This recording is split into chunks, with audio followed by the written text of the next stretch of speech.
If you are facing the issues where Telegram only allows you to send messages to mutual contact, then here are some possible reasons and solutions. First of all, open the Telegram app on a mobile device and make sure you are logged into your Telegram account. After that, tap on the settings icon at the bottom right corner of your screen and navigate to the settings section. Once inside the settings, simply scroll down and tap on privacy and security.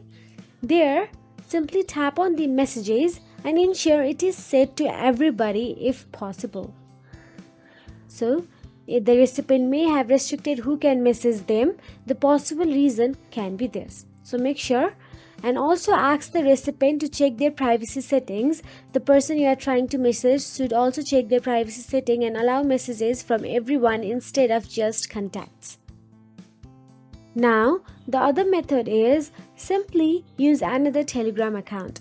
If your account is restricted, try using another account to check if you can send messages. If the new account works fine, your original account might be temporarily restricted.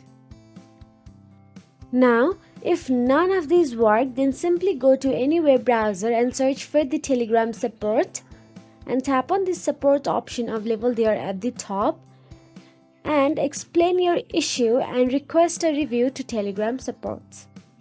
So that is it. If you found this video helpful, please like, share and subscribe, and thank you so much for watching.